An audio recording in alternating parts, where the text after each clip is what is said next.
Good evening. We have a public hearing that has been open for the last actually I think maybe 6 weeks. There is at 7:20, we're going to just make sure we keep that public hearing open for 5 more minutes about the Glens Falls General Fund 2025 budget.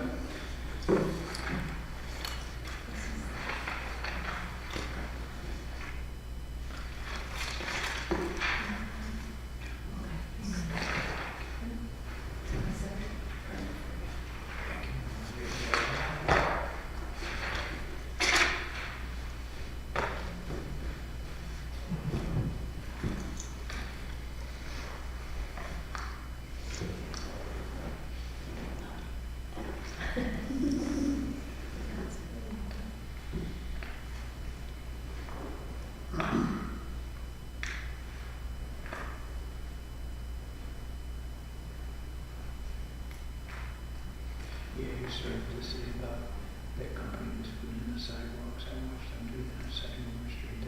That thing that was the curb, is amazing. Yeah.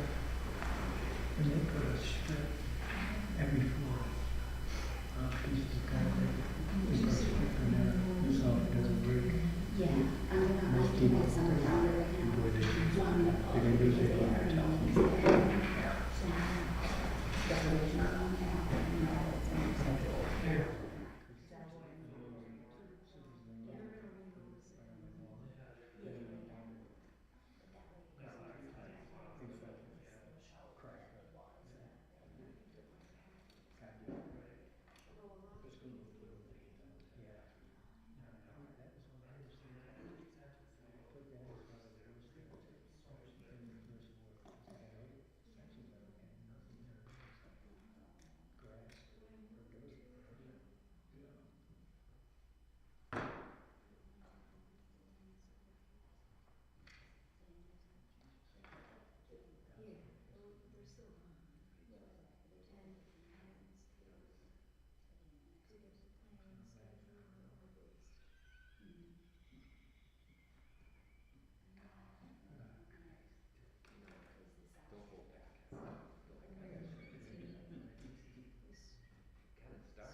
Okay, it's 7:25,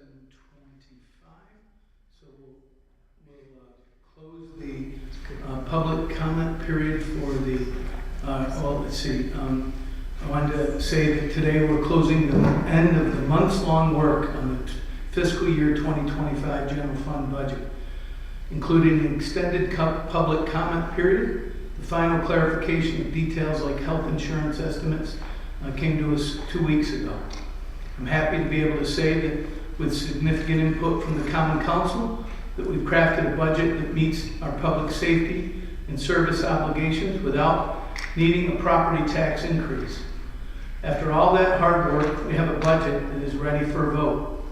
Do we have a motion to close the public hearing on the fiscal year 2025 general fund budget? So moved. Second. All in favor? Aye. Motion carries. Thank you. Any opposed? So then we shall open, well, it is already open, is the Glens Falls Water and Sewer, the public hearing on the Glens Falls Water Sewer Fund budget. And we'll sit for a few more minutes and allow anybody to make any public comment period if they wish.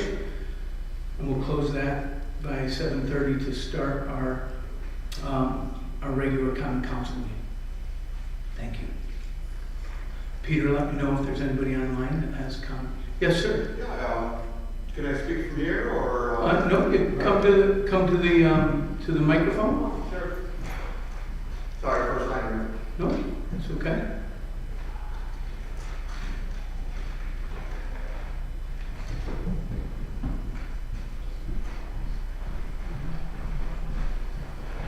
So we're taking, this is a public comment period regarding the water and sewer budget?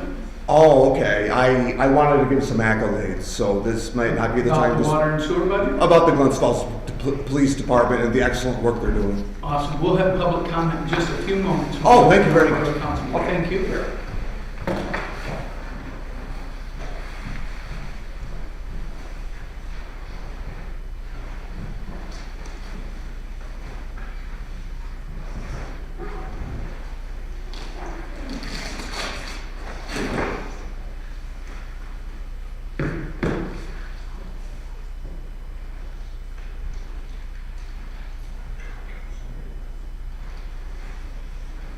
No. When did I get about 10 minutes ago?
It's 11:30. 7:30, thank you, 11:30. And that was quick. 7:30, we will close the public comment period for the City of Glens Falls Water and Sewer Fund budget. Do we have a motion to close that public hearing? So moved. Second. All in favor? Aye. Any opposed? Motion carries. Thank you. So now it's 7:30, and we will open up the City of Glens Falls Common Council meeting. It's Tuesday, November 26th, and it's 7:30, right time for a regular session. We'll begin tonight with our Pledge of Allegiance led by Councilman Donahue, please. I pledge allegiance to the flag of the United States of America and to the republic for which it stands, one nation, under God, indivisible, with liberty and justice for all.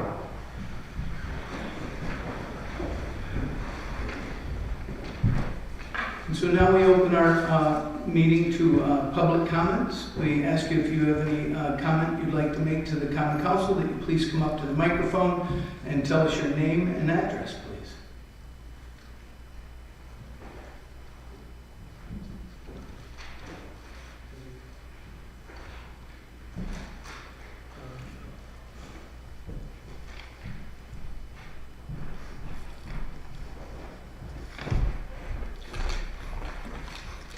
Good evening. My name is Jason Warren, resident of 234 Maple Street here in Glens Falls. Just wanted to give some accolades to some wonderful members of the Glens Falls Police Department. They were of great assistance with some unfortunate people regarding the day spender homeless issue. It's become quite an issue, and Officer Warrington was of great assistance when I was feeding and assisting an upset man who wound up calling 911 on me. And Officer Warrington properly restrained and took in the individual, assisted me with an order of protection, restraining order. And I was here for court to see if and when justice is going to be put forward. I did not have a chance to speak. Judge Hobbs was late. The docket was filled, understandably. I did not have a chance to speak. I was able to speak to Naisavi Goldstein and Natasha Hendrich, I believe, from the Post-Star. She was here too. This has become quite an issue. And the individual that I have the restraining order against has quite a extensive record. Mr. Goldstein provided me with the website to go on, and why. It's here in my bag here. NY Web Crims. This individual has quite an extensive list of upcoming cases, and Mr. Goldstein appropriately discussed with me the concept of bail reform, which I'm quite familiar, reading the paper, watching the news and stuff. But yeah, I wanted to give accolades to Officer Warrington and accolades to Officer Schwartz. There were some, I enjoy the library, so I went to the library just to double check some stuff as far as when these individuals should leave the city park area 1 hour after sundown. And I was actually, about half an hour before sundown, I was walking through the park for a different reason.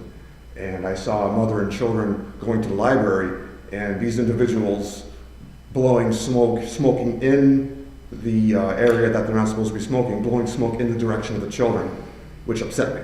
So I contacted Officer Schwartz. He showed up. He was appropriate. And him and I had a nice discussion with my girlfriend present, and things appear to be in good hands. Guys, I just want to go to Spot Coffee and enjoy a coffee. The things I see out the window, they're stealing lights off the trees, they're littering. It's being covered pretty well. People are upset, and things appear to be getting better. So my purpose here is to give accolades, and things appear to be in good hands. So maybe I'll just, after this, maybe I'll just go to the library, do some more research. Spot Coffee is closed. So thank you for your time, everybody. Thank you. Thanks, Jason.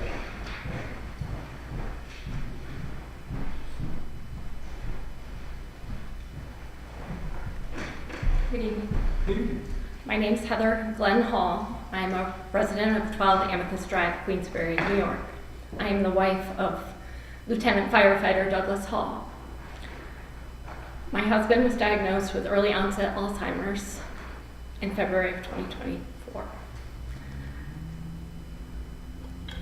The firefighters of the city of Glens Falls have graciously donated enough sick days to get him to his retirement, and I'm here to commend them for standing by him and showing him the respect he deserves for the service he has given this community. Not only has he been a firefighter with the city of Glens Falls, but he has served as a trainer for the state for all of the firefighters in this area. He's worked for Capital Tech Rescue with a friend who's here with us tonight. He's done Swift Road Rescue throughout the state. He's given his time and effort also as a volunteer before he was a career firefighter. For months now, we've been waiting for a resolution to this sick day donation. And I'm here tonight because I was told that it would be up for discussion, and I was mistaken, that it's been postponed until December 10th.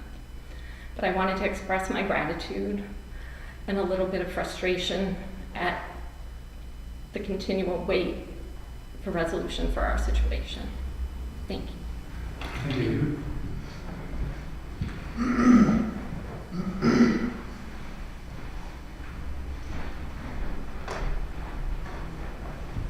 Council members. Good evening. Stephen Mon, 155 Hatchery, Gansford. I'm here and not even sure this is the right forum. My question surrounds the regulations of and enforcement regarding electric vehicle chargers that the city of Glens Falls has had installed. Is this the correct forum? For a question about the chargers? Yes, usage of the chargers.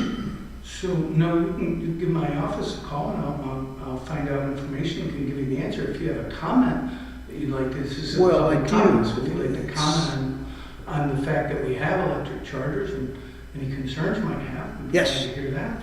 The chargers, at least in the parking garage on South and Park, there are 6 of them. I don't know how many more the city has had installed. Those chargers are intended to be used while the vehicles are charging. Unfortunately, on many occasions, well over 25 at this point, I have attempted to use one of them, but they were occupied by vehicles that either are gasoline-powered vehicles or are hybrid vehicles with small batteries, which fully charge within 2 or 2.5 hours. Nevertheless, at least according to the ChargePoint website and app, the use of, so to speak, those chargers is free for 8 hours. So in the process, it is. It is not. I just looked at the app the other day. It doesn't matter what the app says. They're not free for 8 hours. Oh no, I don't mean the charging. I mean the parking thereof. After 8 hours, the city, I believe, if I recall, charges about 50 cents an hour. My point is this. The vehicles arrive in the morning, most of which I suspect are hospital employees, as am I. The hybrid vehicles charge and are fully charged within a couple of hours, and then they park there the rest of the day, essentially eliminating the ability for other people who drive electric vehicles like myself to charge if we need to. So my issue is, how is this regulated So and one enforced? thing is those parking spots are for electric vehicles normally. If you have a problem with it, you can call the police to have that enforced. Actually, I took the steps of stopping in the clerk's office. That's not the police. I understand. The head clerk said, well, as long as they're plugged in, the law says they're charging. Well, you were saying that there were gas vehicles. Huh? You were saying there were gas vehicles parked up there? Well, yes, in some cases, those are obvious. I'm talking more about the hybrid vehicles that are essentially consuming the space from other people's usage, even after they are fully charged, well after they are fully charged. The clerk's office is of the opinion that as long as they're plugged in, charged or not, they can stay there. The police, I didn't speak with the lieutenant, but we went through the city code on parking, and there is no such statement to that effect. So, and yet, as far as the officer I met with is concerned, they don't feel empowered to either ticket or otherwise enforce. You have to move your car after it's charged. We'll certainly talk to the police about that. We had somebody in here complaining that we were enforcing the 2-hour line, and our understanding is that it's 2-hour parking in that parking lot, regardless of whether they're parked in a thing. But you know what?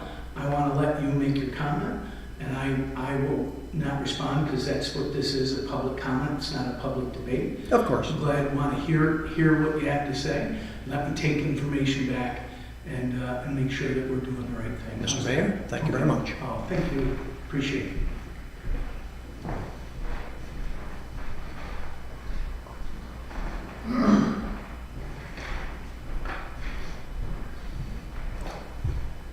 Hello, my name is Jacob Sauer-Jones. I'm the Vice President of the Glens Falls Fire Union. Wasn't planning on speaking tonight. But I just wanted to back up a little bit of what Heather had said, as well as clarify just a little bit for you guys. We are, as a union, coming together strong to support Lieutenant Hall in his unfortunate events. Everything's been evolving quickly, as the mayor knows, and we've been working hard between the union and him and you guys to try to get some things together. Rapidly things change. Recently, within the last 24 hours, things have changed. So I just wanted to clarify that the union is very strong in the fact that we're trying to support somebody that is giving a long time, 18 years of his career, and we are still working together. And we're excited to work together and continue that. So we look forward to that. Again, you know, the guys are behind them, we're behind them, and we are looking forward to the next, obviously after the holiday, week of strong work. Okay, thank you. Thank you. Thank you. Insurance company, not Labor Council. labor. So, not seeing anybody else, do we have anybody online, Peter, for public comment? Great. Committee reports, Councilman Clark. No report. Councilman Donahue. Nothing this time. Oh, sidewalks on the first ward on east side of McDonald. They're almost completed now. Fantastic. And the Lucy brothers did a great job. Thank you. Committee reports, Councilman Landry. Personnel and Labor Committee will continue negotiations with the CSEA union on December 17th. Councilwoman Palmer, community reports. The Building and Codes Committee met on the 19th. There's a resolution tonight to set a public hearing regarding short-term rentals. So we will set that public hearing, and if anybody has comments for us, feel free to email any of the council members or call City Hall, and you can come and voice your opinion at the next council meeting. The Recreation Committee didn't meet, but you will see resolutions on the agenda tonight for some of the work we've been doing. We are accepting a bid for the field house at Murray Street. I did reach out to Mary and let her know. She was very happy. Because it said Murray Street is in the 5th Ward, where Councilwoman Gooden is the council person. And then the bid for the East Field House is out, and we hope to have a resolution for that on the next council agenda. So we're almost complete with all of the recreation projects we've been doing, and we're really excited about that. Thank you. Councilman Lappin, committee report. The Technology Committee will be meeting on Wednesday, December 5th. Oh, great, thank you. Sorry, it's so quick, I apologize. Under voice vote, we have one resolution. Number one is a resolution to approve the minutes of the November 12, 2024 regular meeting of Glens Falls Common Council. So moved. Second. All in favor? Aye. Any opposed? Abstaining? Motion passes. Thank you. Under roll call vote, I'd like to pull Resolution 2 for the general fund budget, and number 3 for the resolution for the water and sewer budgets. Are there any other resolutions the council would like to pull for discussion? Just have go ahead. If I could, Mayor, I'd like to pull number 12 and also pull number 36. Great. Ben? Just a question on number 31, the amount being increased from ARPA doesn't meet what the amount is moving to for, I don't know if there was a plan for that or what, but there's increase the revenue account for ARPA by 32,000, but then increased expense account by 34,400. So there's a gap of 2,400. Thank you. Would council have any issues with me changing them both to 3441? And if there's If it's a lower amount, then we'll put the money back into ARPA. I would come back to you in another resolution to move it back. Is that okay?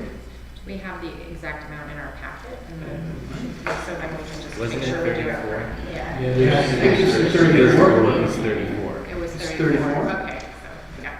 Thank you for the catch, Councilman Blackman. Appreciate it. So 32,000 is being changed To to 34. 34,400. Yeah, 400.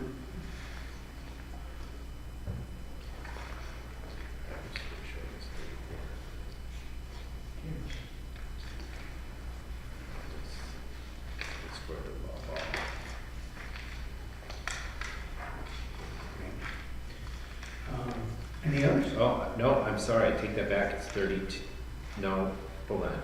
Additional unit price application paint and finish was 2,400. So it was original, it's 32, and then the paint was 2,400. So it is 34. Right. 34, 4. Yeah. Great. All right. Not hearing any other.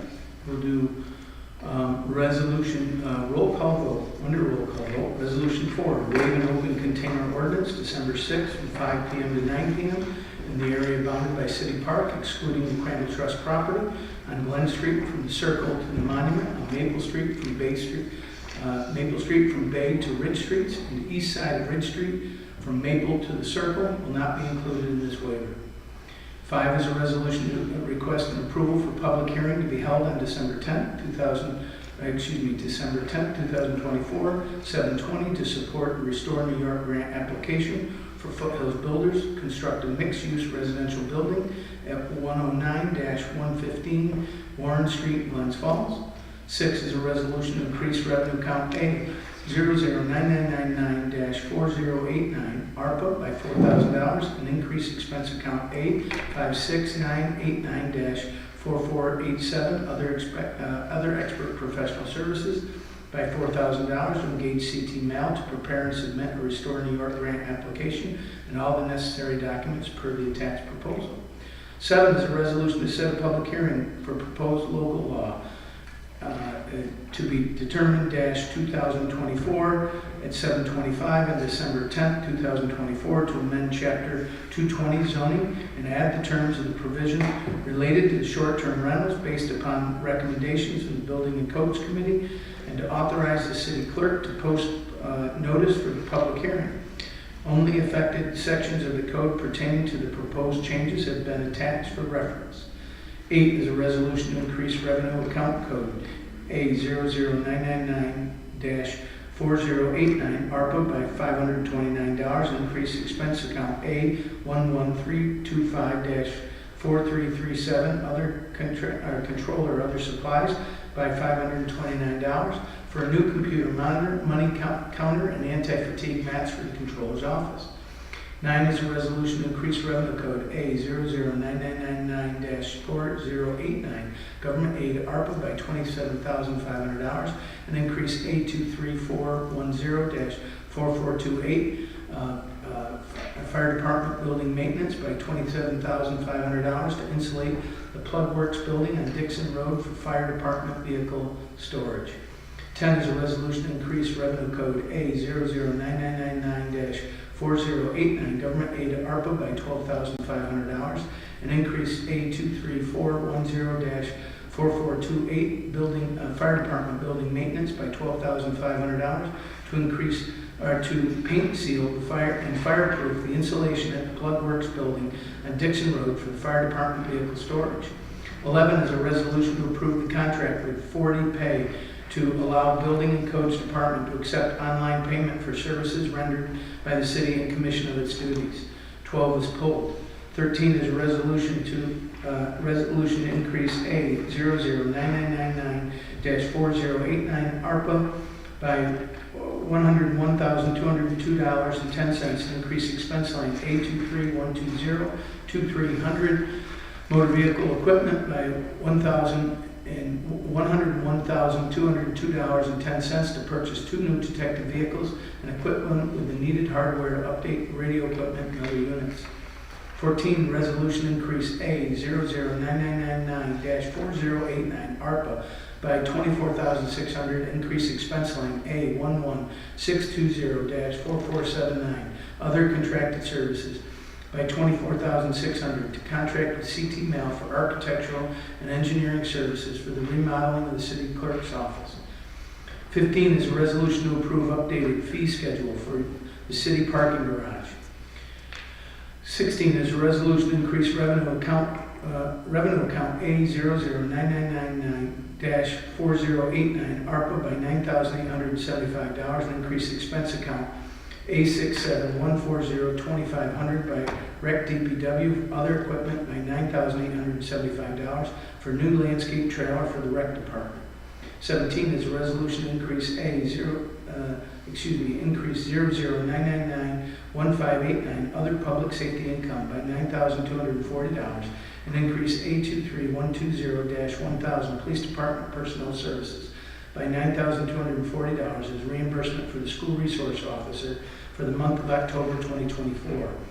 18 is a resolution to approve as follows. Additional services requested and submitted by AJA Architecture in an amount not to exceed $36,000 for the coordination and oversight of related services to the Downtown Glens Falls Revitalization Initiative is hereby approved. The mayor is authorized to execute any and all documents necessary to effectuate this agreement with AJA Architecture. The funding for this expenditure shall be allocated from the appropriate budget line items associated with the DRI.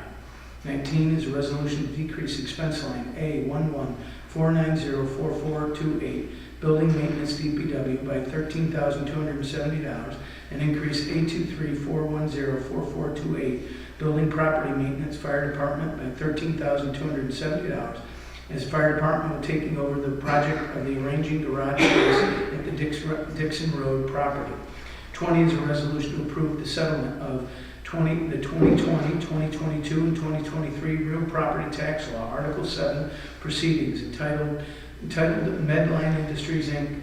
and MRE Proco LP versus the Assessor of City Glens Falls, the Board of Assessment Review, and the City of Glens Falls is attached.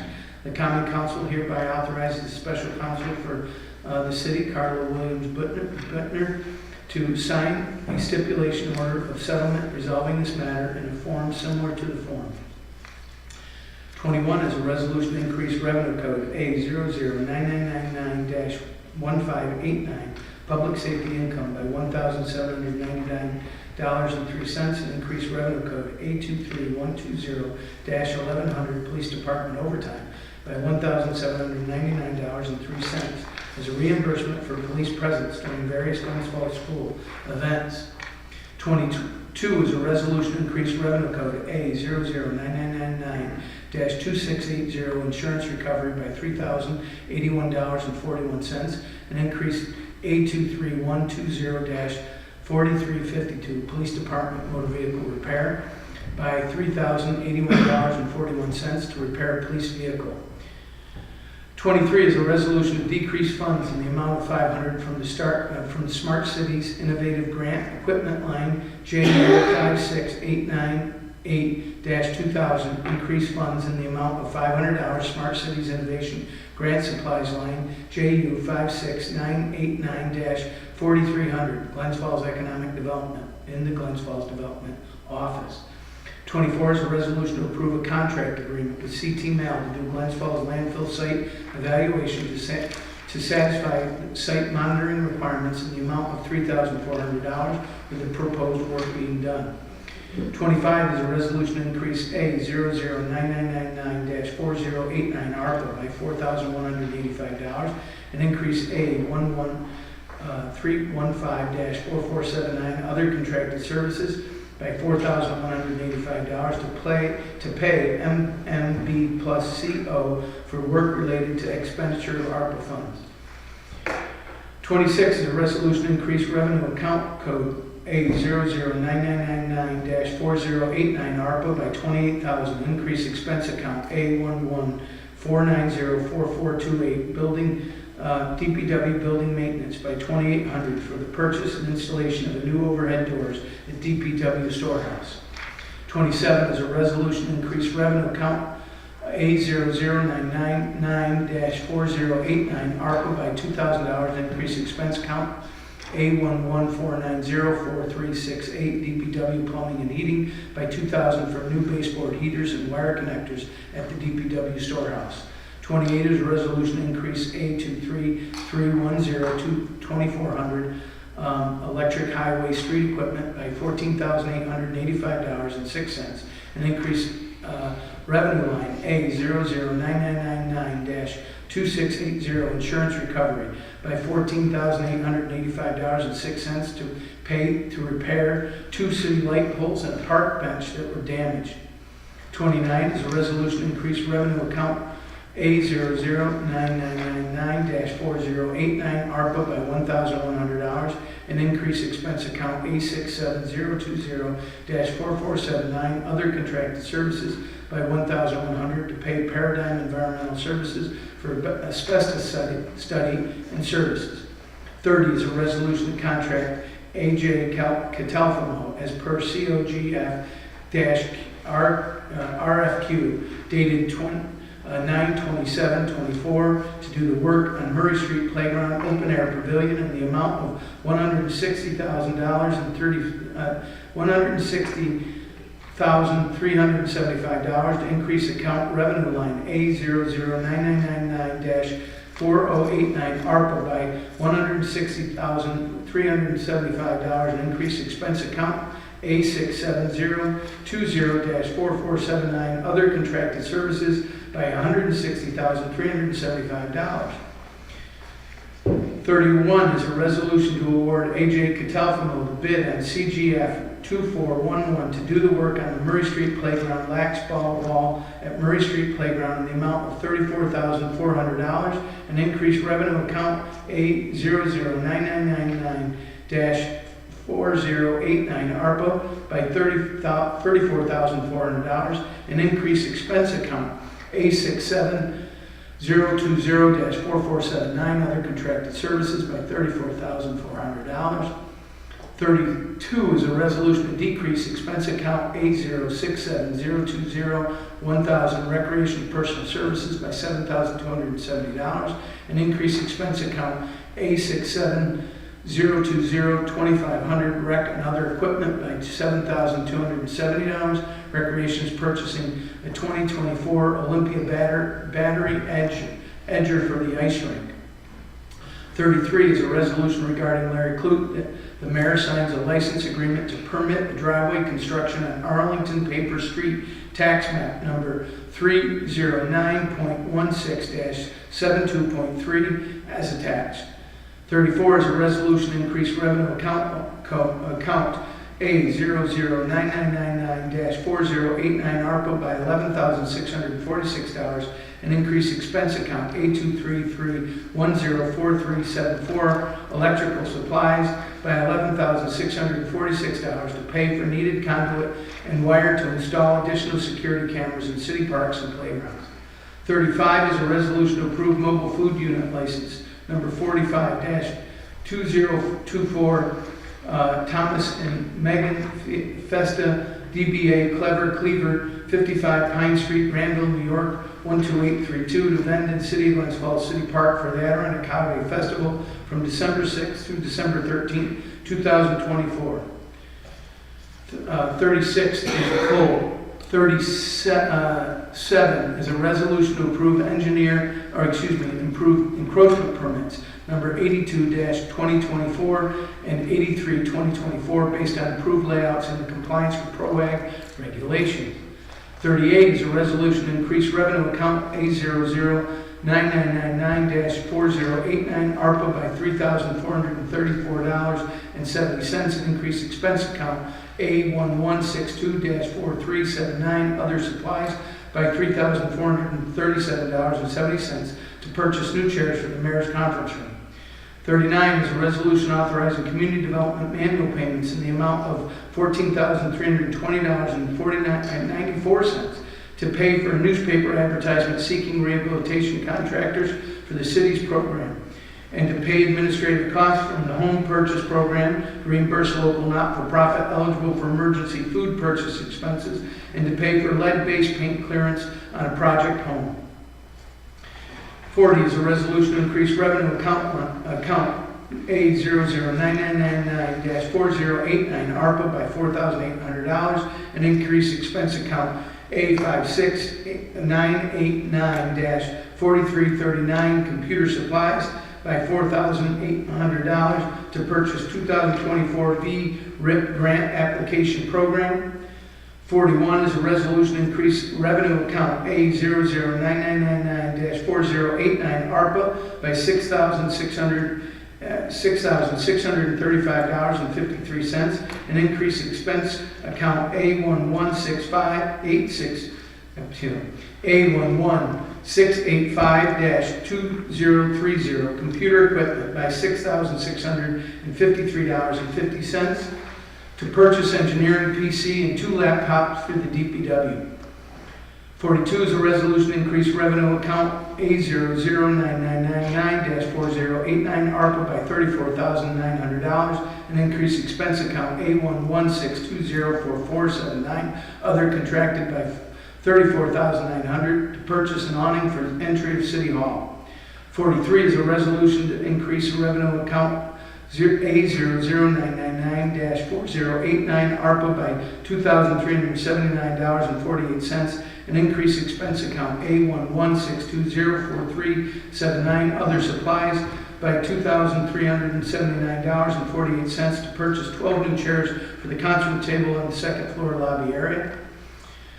44 is a resolution to increase revenue account line A00999-4089 ARPA by $40,689.43 and increase expense account A11685-2030 computer equipment by $40,869.43 to purchase security cameras for the city parking garage. 45 is a resolution to increase revenue account A00999-4089 ARPA by $8,872.82 and increase expense account A11685-2030 computer equipment by $8,872.82 the purchase of security cameras for City Park bandstand. 46 is a resolution to increase account A00999-4089 ARPA by $61,382.45 and increase expense account A11685-2030 computer equipment by $61,382.45 to purchase Windows 11 replacement laptops for City Hall employees. 47 is a resolution to decrease A11990-9000 contingency by $5,000 to increase A11420-4483 legal services by $5,000 to pay labor negotiations, employee legal fees. 48 is a resolution to increase revenue account A00999-4089 ARPA by $484.94 and increase expense account A116-4379 other supplies by $484.94 to purchase 2 new chairs for employees. 49 is a resolution to approve the warrant. Do we have a motion for a roll call vote? So moved. Second. Roll call vote, please. Councilman Large. Yes. Councilman Donovan. Yes. Councilman Landry. Yes. Councilwoman Palmer. Yes. And Councilman Lapine. Yes. Thank you all. Let's start at the end.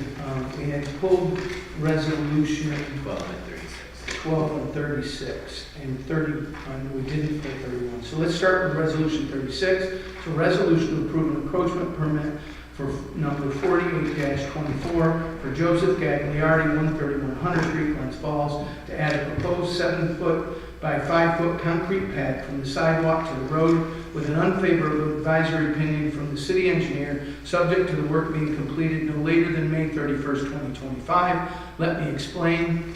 Mr. Gagliardi had his, along with much of Hunter Street, had the sidewalks and the curbs repaired. Mr. Gagliardi has basically an empty lot that is next to his house There is a sidewalk that leads from the side of his house, and it leads to our sidewalk. And then there was a pad that that neighbors and he would often clear so that if somebody pulled up for a Christmas party or to come visit his house, that they could get out and enter his property that way. The city right now, when we're replacing these sidewalks, we're replacing only ADA compliant sidewalk sections. So we do have, actually Mr. Gagliardi lives on a corner, so about 12 feet from this photos that you have is an ADA compliant corner. And then around the corner is, Mr. Gagliardi has his driveway apron, which also people could, if they pulled up and needed to, and somebody wanted to visit his home and they were wheelchair compliant, they could then enter through his driveway. And so we didn't, when we're doing this, we didn't replace that one section of 5x7 piece of cement. He is asking permission to replace it himself to our standards so that he can continue to clear and let neighbors and his family members use it. It won't affect the curb. It won't affect the wheelchair accessibility, which at that particular place in the curb there isn't. So he's asking our permission to do that. And the negative response is simply that we're not replacing sidewalk in that manner because it would require a new additional ramp, and there's already ramp on his property for accessibility. Any questions? No, I'll just make a comment if I could. Mayor. Sure. Mr. Gagliardi is a constituent of mine. This came up a number of times, at least in the second ward that I know of, as we put new sidewalks in and people wanted to have old sections of sidewalk that went from the main sidewalk to the street that was either used for access to the street or was used to put your dumpster on so it was ready to be picked up. It was interesting to read the reason why the city engineer and the DPW both had said that they did not want to see this happen. The thing that I think is missing here is one of the things that we're trying to do by taking those out is to save as much stormwater from getting into our sewer system that is in a lot of trouble. And every piece of green space that we can leave available for rainwater on sidewalks to drain into and not drain into the street is a big benefit to the city because our cost for sewers is astronomical. So for that reason alone, I could not vote in favor of this. Any other comment? Question? Not hearing any. Do we have a motion for a roll call vote for this? I'll make the motion, so we vote. We have a second for the roll call vote? Second. So roll call vote, please. Councilman at Large Clark. I'm gonna say no. Councilman Donahue. The encroachment. 30. No. Councilman Ledger. No. Councilman Connor. No. And Councilman Apple. No. Motion fails to carry. Thank you. And the next one, help me out here, Councilman Clark. 12. Thank you. So 12 is a resolution increase A 009999-4089 ARPA by $61,970 and increase expense line A6741044479 REC DPW other contracted services by $61,975 and authorize the mayor to enter into a contract with Services Unlimited, the sole bidder, to respond to CFG-24-04 RFQ, the general city property cleanup for Crockwell Preserve project in the form approved by the city attorney as attached. Do we have discussion? If I could, Mayor, I'm going to abstain from voting on this because I'm a member of the Crockwell Preserve not-for-profit.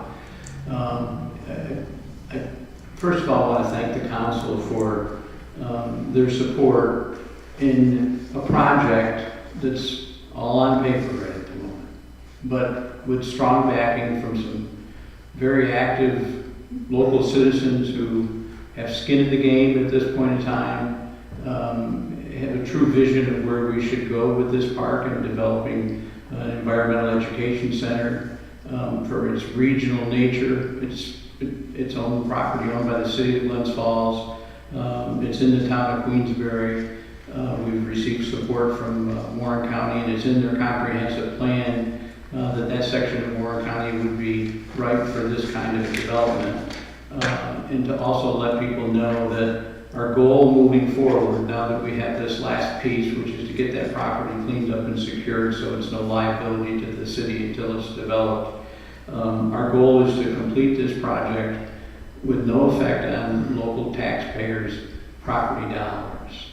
We're using some ARPA money, those are everybody's taxes, but we're hoping to develop a park that down the road, when most people in this room won't be around anymore, it'll be looked upon as Crandall Park and City Park are today. So again, I'd like to thank the council for their support. Thank you. Any other comment, question? So do we have a motion for a roll call vote? So moved. Do we have a second? Second. Roll call vote, please. Councilman Washington. Yes. Councilman Donahue. Yes. Councilman Landry. Abstain. Councilman Palmer. Yes. And Councilman Mahon. Yes. Thank you. Motion passes. Number 3 is a resolution for the council of the city of Glens Falls to adopt the fiscal year 2025 city water and sewer fund budgets as proposed and posted online. Do we have any comment, question? I'd like to make a statement if I could there. Yeah, this is our water and sewer budget. The water and sewer, I'm sorry. Yeah, I didn't realize you pulled over. yeah, just water and sewer. I'll make a motion to move this forward. So a motion for a roll call vote. Do we have a second? Second. Roll call vote, please. Councilman Lawrence Clark. Yes. Councilman Donahue. Yes. Councilman Landry. Yes. Councilman Palmer. Yes. And Councilman Mahon. Yes. Thank you. And then 2 is a resolution, a motion passed, thank you. Tom Jack. 2 is a resolution that the Common Council of the City of Glens Falls accept and adopt the fiscal year 2025 City General Fund budget as proposed. Do we have discussion? Okay. Sure. Did you want to just go around and everybody make a statement? Sure, if you'd like. Councilman Clark? Sure. I want to say I appreciate this council and the mayor and Chip and all our department heads for working with us to come up with this budget. And we started this process a while ago, and every year we get stronger at it and better at it. This group does, and looking forward to next year's budget and working with this group. Will be our last budget together. Thank you. Councilman Donahue? Well, I'm not an accountant, but I think we do have an excellent budget. I don't know the truth. So, put a lot of hours into it. I think a little bit of sweat and everything else with it. So, we kicked it back and forth a lot, so we probably got something we can live with. Thank you. Councilman Langer? Thank you, Mayor. 3 years ago, around this time, I've been elected to serve as a councilman for the 2nd Ward of the City of Glens Falls. An honor, to say the least. In reflecting on what people who elected me wanted done in our city, the resounding comment from everyone I met while I walked the neighborhoods was, lower our taxes. I wasn't surprised, because I asked that of most elected officials over the years. But lowering taxes for our citizens is a monumental, complex task. During budget talks and negotiations, everybody had a different idea on how to lower the cost of operating our city, whether it be doing away with positions, outsourcing others, entering into public-private partnerships, or privatization. We also discussed future endeavors of the city and how they would affect future budgets. Everyone's ideas were good ones, but often in a disagreement with others. A little bit here, a little bit there had worked before to control increases in our taxes, but we were running out of a combination of small moves to really make a difference. Addressing our budget issues by addressing the large elephants in the room is almost mind-boggling. It takes months, often years, to take effect, and we avoid these issues so we can accumulate enough small changes to make any kind of a difference on upcoming budgets. We try to control the controllables as the uncontrollables seem to be out of reach. Retiree health insurance this year increased 200% and came in unannounced at the tail end of our budget process. Union contracts agreed upon by past and present administrations were unlockable and uncontrollable. Health insurance alone is over $6 million and climbing. That's 25% of our budget. Our public safety departments cost over 40% of our entire budget and climbing. So while we debate the many small items that are easily reachable in balancing a budget and discuss the pros and cons of utilizing fund balance, which, by the way, belongs to our taxpayers as it was their money that created this fund, and being concerned, as most small cities do, about the debt that we've often forced to take on, the big items continue to grow and become even more unreachable in the short term. I'm going to support this budget because of one thing. I promised my constituents that I would try to do my best to lower their taxes. We could not get there this year, just as we had not been able to get there under the past 3 administrations and over the last 14 years.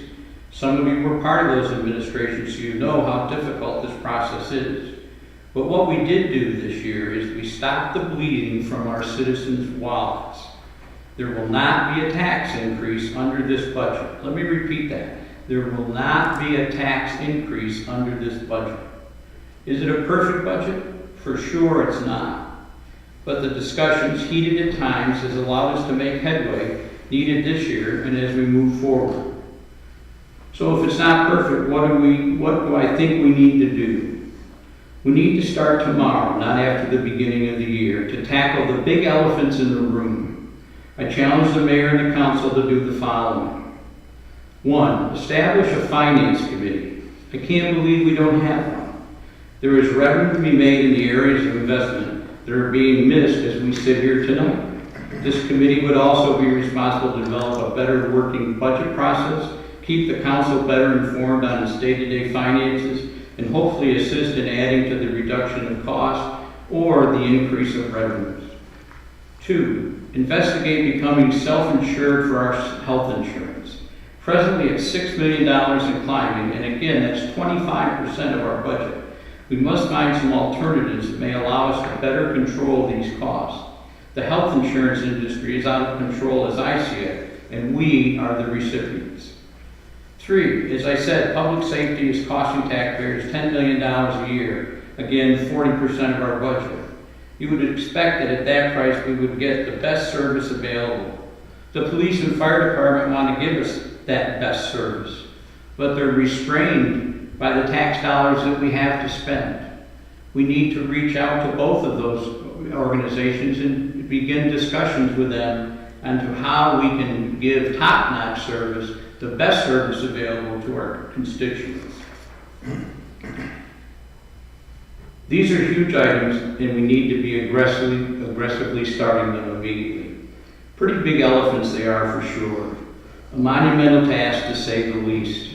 But remember what our citizens say foremost when we speak to them. Our taxes are all but chasing us out of town. Congratulations to the mayor and this entire council for waging that battle and having that debate, big and small, in the best interest of the city taxpayers of Glens Falls. Thank you. Councilwoman Palmer?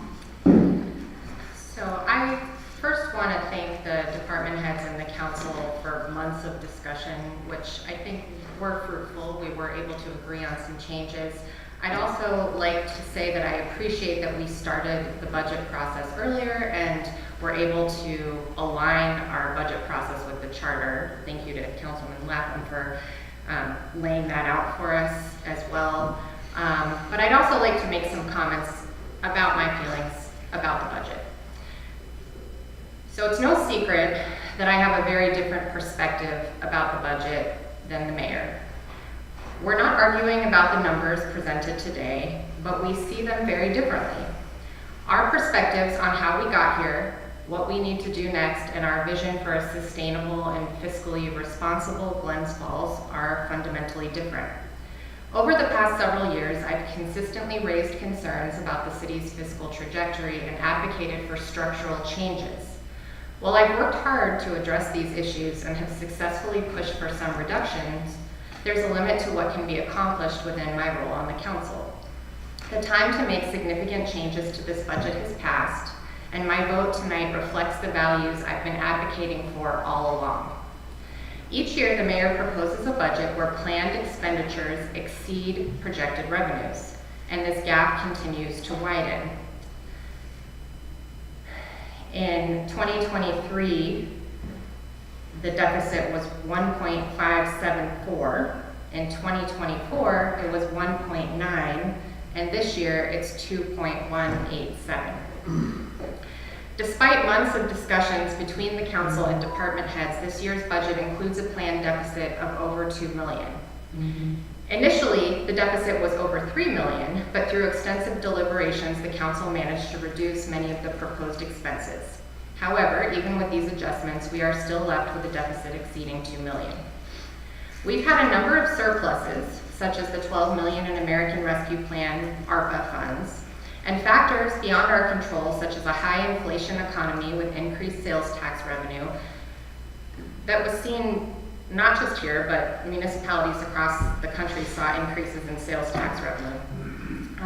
Mild weather that reduced expenses for snowstorm cleanup, and staffing levels that were lower than budgeted due to recruitment challenges that we have since mitigated with salary increases during recent contract negotiations. Most of these factors are temporary. Any household budget relying on one-time windfalls and temporary savings while increasing spending is unsustainable. We all have to make financial decisions by looking at what we regularly bring in and making sure that that covers what we owe in bills and debt payments. Similarly, we need to ensure that the city is not mistaking temporary factors for long-term stability. We continue to approve budgets where proposed spending exceeds estimated revenue, largely because we've been shielded from the consequences.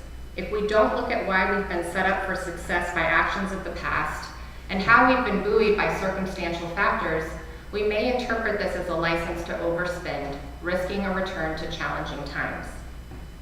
The difficult decisions that brought us out of fiscal distress, such as significant cuts, consolidations, and transferring the Civic Center operations to the Civic Center Coalition, were made by previous city leaders. When I took office, I was determined to build on these efforts to maintain the city's financial stability. However, I'm increasingly concerned that we're straying from the long-term vision by continuing to spend beyond our means. I believe the city needs a plan. The creation of our comprehensive plan gives me hope for the future. It's something I know we all strive for, so that we will finally develop a clear roadmap to guide our decisions, one that includes public and stakeholder input and provides measurable objectives to assess whether our spending is achieving the goals we set. That plan will help ensure that we're spending money on targeted goals that reflect the values of our community. We all recognize that our current fund balance creates an opportunity. We are not in crisis now, but we mustn't be short-sighted. We can use our current surplus to invest in our future. We can pay down debt, earmark funds for known upcoming expenses, and make sure that we're not paying excessive fees while maximizing interest and dividends on our surplus. We can prioritize providing excellent essential services and not get sidetracked by ventures better left to the private sector. Glens Falls has such potential, a thriving arts and sports scene, an active business community that contributes to our local economy, natural beauty, and residents who care enough to share their input, volunteer, and get involved in making our community great. To sustain and grow that, we must look beyond today's snapshot and reflect on thoughtful planning for the future. A balanced budget ensures sustainable low taxes by aligning expenses with revenues and strategically investing in priorities that drive our city forward. Our residents and stakeholders depend on us to set clear, practical, and achievable goals. They count on us to act with common sense and responsibility. Challenging times often build resilience, paving the way for periods of progress and stability. Yet these periods of ease, like we're seeing now, can sometimes lead to complacency, risking a return to difficult circumstances. By addressing tough truths and making thoughtful decisions going forward, we can work together to create a lasting cycle of strength, growth, and prosperity for our community. Thank you. Thank you. Councilman Lappin. Since I was elected to the council, I have a problem embracing the budget process that we've been involved with, because we are constantly being asked to approve budgets that are out of balance and on a rushed cycle. Initially, I attributed it to the new administration and new people in new roles, including myself. Subsequently, last year it became clear to me that the budget was not given to council in time, and by checking the charter, I found it described the dates for budget milestones from the charter. I applaud the administration's efforts to comply with the charter this year. I am still not satisfied because I feel like we are still missing the mark. This year, the initial budget ask came in with a $3 million deficit, which was reduced to about $2 million through negotiations. The mayor has pointed out that each budget he has proposed has had a structural deficit in place from projected revenues to estimated spending, but has always come across with more money going into the general fund, with revenues either being above plan or expenses being below plan. To me, this is a failure in our budget process. In my mind, we are missing the part where we get to understand why we were off and reconciling that to all parties involved in the process and looking at what we're spending according to plan. I have looked into a number of publications on best practices and have some information I'd like to share. I'm going to be sending that to everybody on the council and the mayor after today's meeting. One is, as Councilman Landry said, establish a finance committee, say more so, to oversee budget activities and to formalize a budget officer. Establish a city capital plan to provide a framework of spending out to 5 years and to articulate a plan of spending priorities. Establish dedicated reserve funds for spending on depreciating assets that need to be repaired or replaced on a schedule. Normalize creation of plans for budget asks with details for objectives, outcomes, and key performance indicators. Regular open discussions on how the city is doing with regards to spending throughout the year and according to plan. Thanks. Thank you. Before we entertain a motion regarding the 2025 general budget, I'd like to offer a handful of observations and appreciations as we reflect on this budget, the third budget of our time in office. As we're all aware, there have been serious challenges to our budgeting during the last 3 years. Recovering from the disruptions of the pandemic and the extended period of high inflation have both strongly affected us. What we've learned as we look more closely at the numbers is about 3/4 of the cumulative growth in our budget over this period can be accounted by inflation alone. We've grown the budget 18% in 3 years, and 14, and that has included and during the 14% inflation during the same period. We've all felt it. If you're like me, you've never heard so many conversations about the price of eggs before in your life as you have in the past year. It looks like that inflation is weakening, but rest assured that we have budgeted for it. In my time in holding office, I'm proud to have upheld what I consider is becoming something of a Glens Falls tradition. This tradition has 4 elements. We have come in under budget every year. Our city revenues have exceeded expenditures each and every year. We have increased our fund balance each and every year, and we have not borrowed a penny in the past 3 years. I would argue that we may be able to add a 5th element to the tradition if the Common Council follows through on assigning fund balance to future large capital expenses, as you've discussed. Speaking of investments, we've made other needed investments because of a once-in-a-lifetime infusion of American Recovery Plan Act funds.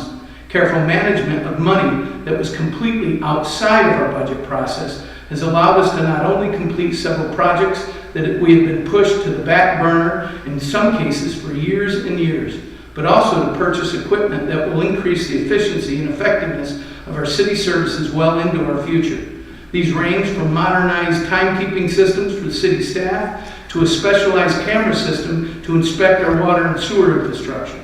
I appreciate and share the concerns that have been raised about the growth of our local economy and the accommodating sales tax growth, our growth of the budget, and the importance of long-term planning. Our controller has already started work on a 5-year financial plan initiative along the lines requested by Councilman Lappin. Controller Mark Powers is also researching a roster of comparable cities against which we can benchmark our growth. Together, these efforts should add more forward thinking to our budgeting process. Let me make one final point about the process. I want to express my sincere appreciation for the dedicated effort made by everyone involved. This is the Glens Falls spirit of collaboration that has allowed us to develop a sound budget that avoided any increase in property tax this year for the first time in decades. This is sure to be appreciated by our residents as they continue to face inflation that we spoke about earlier. With this in mind, do we have a motion to approve the Glens Falls General Fund 2025 budget? So moved. Second. That would be a motion for a roll call vote. Roll call vote, please. Councilman Clark. Yes. Councilman Donahue. Yes. Councilman Landry. Yes. Councilman Con. No. And Councilman Leonard. Yes. Thank you. Motion carries. Thank you. Next on our agenda, excuse me, Old business. old business. Councilman Clark. No, I have no old business. Councilman Donahue, any old business? Nothing at this time. Councilman Landry. I'd like to thank Tom Gerard and the entire DPW crew for their diligent work to clear the billions of leaves being removed from our city streets. And I count them, believe me. The job gets harder every year, and the DPW seems to be always up to the task, so nice job. Thank you. Councilwoman Palmer, old business. Just to say, I also had a constituent reach out about some issues in Coles Woods. And I reached out to Tom Gerard, and within a day, he had mitigated all the concerns. So I really do appreciate the hard work of DPW as well. Thank you. Councilman Lappin. Nothing. New business. Councilman Clark. Yes, I just want to wish everyone a happy Thanksgiving.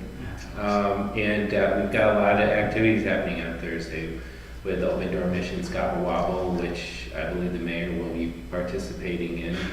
I think Councilman Lappin's going to beat me again this year. Oh, as well as Diana's daughter's. Oh, you are Diana's daughter. I think they finished days ahead of me, but that's okay. My daughter runs, I walk. Yeah, all right. It's fun. Yeah. It's a great event, and along with that open door mission, I attended that screening of No Address that was hosted by Open Door in the White House, and it was an interesting commentary on our society today and how sometimes government gets in the way of things. And I know that's not the case here. We're working to help solve the problem, and we've got great not-for-profit entities here in our community, which makes this community a really awesome community to live in, that want to help solve the problem as well. And the other thing is we have our hometown Thanksgiving, which happens in, I think it's the 40th anniversary, and it's an incredible event, community coming together to serve one another and just to give thanks to what we have. So that's it for me, but I really hope everyone has a wonderful Thanksgiving. Thank you. Councilman Donahue. Nothing at this time. Councilman Landry. First, I'd like to compliment the city fire department for a quick stop on 2 fires in the city. There's a couple of firemen here. I think one was on Division Street, maybe the other was on Ogden or someplace up in that end of town. Old structures, and we got tons of them in the city, are not only difficult to fight, but they're pretty, they're tough places for city firefighters to be at because of the chance there is that we could have injury or something worse. So good job to the fire department for protecting our citizens. While we're talking about firefighting, I got all excited tonight watching the news because it's going to snow, so I can talk about shoveling fire hydrants. The weather for the upcoming holiday is definitely unpredictable. If we get snow throughout the winter, I ask our citizens to give us a hand, give your fellow citizens a hand, shovel your sidewalks in a timely manner, and make sure somebody in your neighborhood looks at the nearby fire hydrant and gets it shoveled. Many hands make light work. Lastly, and I'm sure that you're out there, Mary Gooden, in YouTube land tonight watching because you're such a great public service. I'd like to have a shout out to Councilwoman Gooden, who is on the mend and enjoying the holidays with her family. We miss you, Mary, and we're very much looking forward to your return. Happy Thanksgiving. Councilwoman Palmer. I wish everyone a happy Thanksgiving and good luck to our football team this week. Yeah. Yes. That's Yeah. right. Councilman Lapp. I just wanted to make one clarification that you had made earlier when saying that the ARPA funds aren't reflected in the figures of the budget through the budgeting process.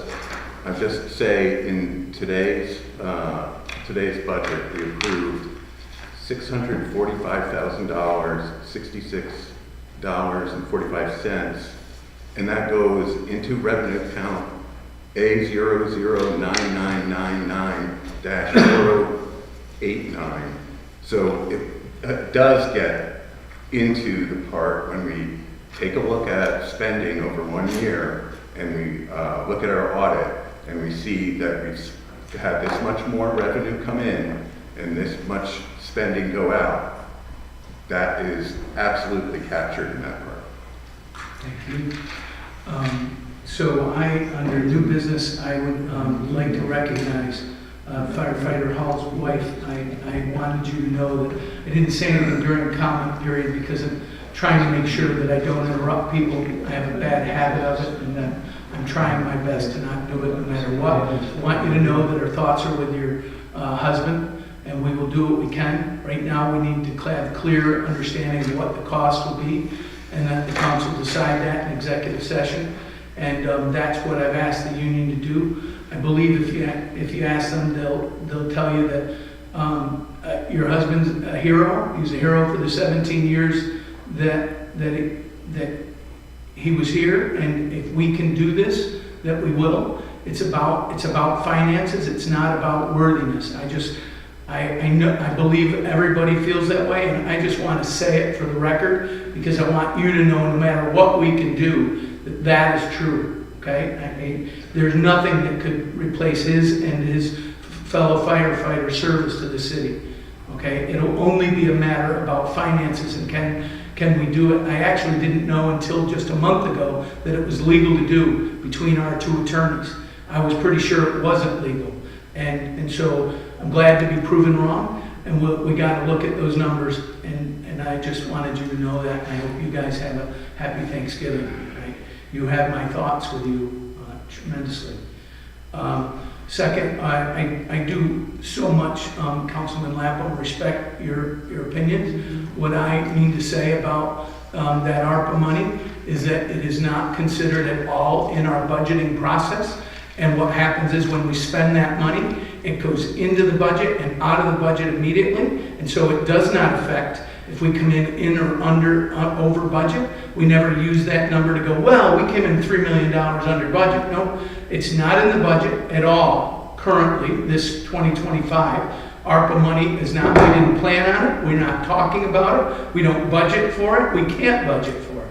But when we go to spend it, we will definitely goes into the budget and out of the budget immediately, like the money that you mentioned. But I do appreciate it, and I want you to know that I respect everything that you have to say.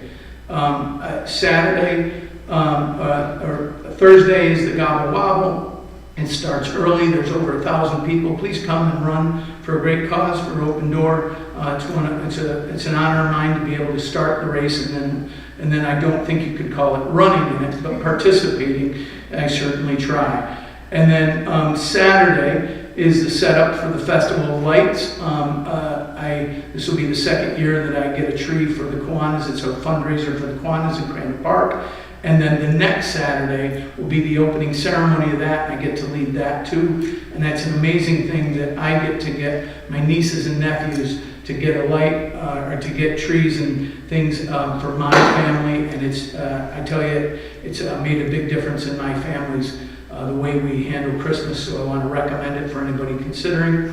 And then Friday, December 6th, a week from this Friday, will be our holiday festival where Santa and the mayor are going to ride in on a fire engine and come and light the city Christmas tree. We are also using some ARPA money and working with the Glens Falls Collaborative to bring the McCrells to play 2 live concerts, one on Friday night at no charge in a large tent on Maple Street, And then again on Sunday afternoon from noon to 1:30. Please come.